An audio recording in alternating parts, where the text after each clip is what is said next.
BNP নেতার মৃত্যু, অভিযানে থাকা সব সেনা সদস্যকে প্রত্যাহার। শফিকুল ইসলাম মাসুদকে বহিষ্কার করল বিএনপি। আটকের পর ডাবলুর মৃত্যুসেনা প্রধানের হস্তক্ষেপ চান বিএনপি মহাসচিব। লুৎফুজ্জামান বাবর দম্পতির স্বর্ণ ১৪০ ভরিণগদ ও ব্যাংকে আছে ২০ কোটি টাকা। সংসদে আর নৃত্যগীত হবে না, মানুষের কথা বলা হবে। সালাহউদ্দিন। চুয়াডাঙ্গার জীবননগরে যৌথ বাহিনীর অভিযানে আটক হওয়ার পর এক বিএনপি নেতার মৃত্যুর ঘটনায় অভিযানে অংশ নেওয়া সব সেনা সদস্যকে সেনানিবাসে প্রত্যাহার করা হয়েছে। একই সঙ্গে ঘটনার সঠিক কারণ উদ্ঘাটনে একটি উচ্চ পর্যায়ের তদন্ত কমিটি গঠন করা হয়েছে। মঙ্গলবার আন্তঃবাহিনী জনসংযোগ পরিদপ্তর আইএসপিআর জানায়, সোমবার রাতে অবৈধ অস্ত্র উদ্ধারের লক্ষ্যে চালানো অভিযানে জীবননগরের একটি ফার্মেসি থেকে মো. শামসুজ্জামান ওরফে ডাবলুকে আটক করা হয়।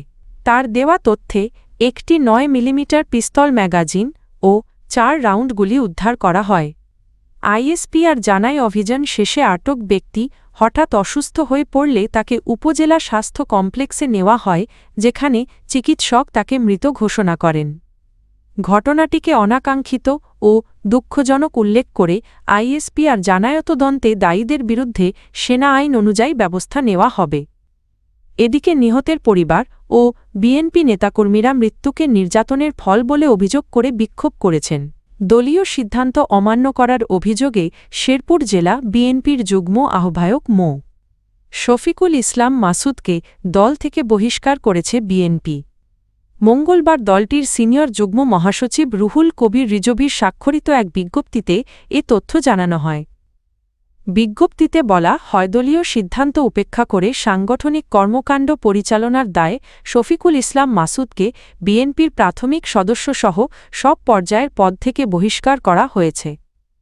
এদিকে পৃথক আরেক বিজ্ঞপ্তিতে বিএনপি জানিয়েছে, আগে দলীয় শৃঙ্খলা ভঙ্গের অভিযোগে বহিষ্কৃত বিএনপি চেয়ারপারসনের উপদেষ্টা কাউন্সিলের সাবেক সদস্য এস.এ.কে একরামুজ্জানের বহিষ্কার আদেশ প্রত্যাহার করা হয়েছে।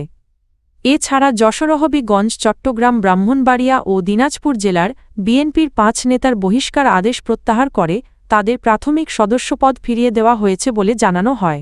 চুয়াডাঙ্গার জীবননগরে আটকের পর পৌর বিএনপির সাধারণ সম্পাদক শামসুজ্জামান ডাবলুর মৃত্যুর ঘটনায় সেনাপ্রধানের হস্তক্ষেপ কামনা করেছেন বিএনপি মহাসচিব মির্জা ফখরুল ইসলাম আলমগীর।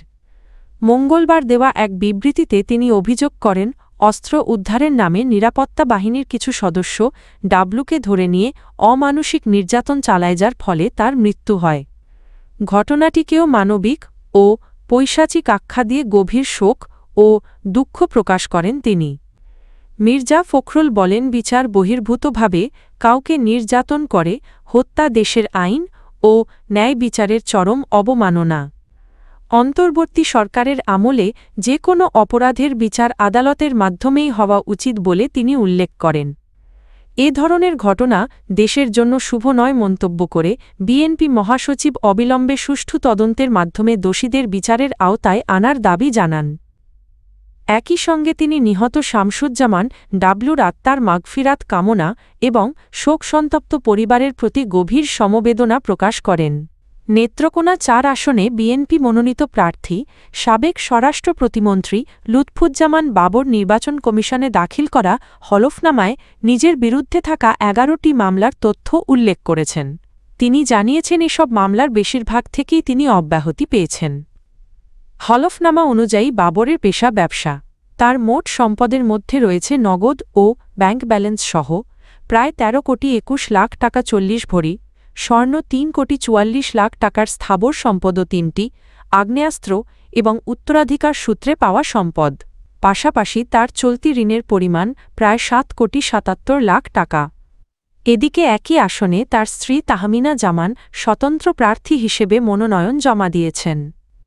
হলফনামায় তিনি ১০০ ভরি উপহারের স্বর্ণ এবং নগদ ও ব্যাংক ব্যালেন্স সহ প্রায় ৭ কোটি ১৫ লাখ টাকার সম্পদের তথ্য দিয়েছেন।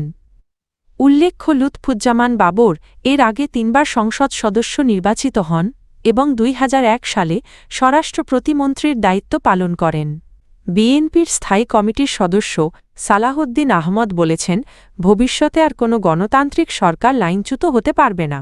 তিনি বলেন, বিএনপি এমন একটি সংসদ গঠন করতে চায় যেখানে মানুষের কথা বলা হবে, উন্নয়ন ও গণতান্ত্রিক অধিকার নিয়ে আলোচনা হবে এবং সন্ত্রাসীদের কোনো স্থান থাকবে না।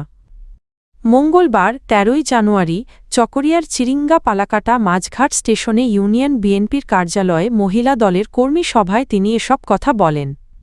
সালাউদ্দিন আহমদ বলেন, আগামী সংসদ হবে কার্যকর ও জবাবদিহিমূলক, যেখানে প্রশংসার স্তুতিবাক্য নয় বরং বিরোধিতা ও গঠনমূলক বিতর্ক থাকবে। তিনি দাবি করেন, আসন্ন নির্বাচন হবে বাংলাদেশের ইতিহাসের সবচেয়ে গুরুত্বপূর্ণ নির্বাচন, যা গণতন্ত্রকে শক্ত ভিত্তির ওপর প্রতিষ্ঠা করবে এবং রাষ্ট্রীয় প্রতিষ্ঠানগুলোকে গণতন্ত্রের রক্ষাকবচ হিসেবে গড়ে তুলবে। সভায় স্থানীয় বিএনপি ও মহিলা দলের নেতৃবৃন্দ উপস্থিত ছিলেন।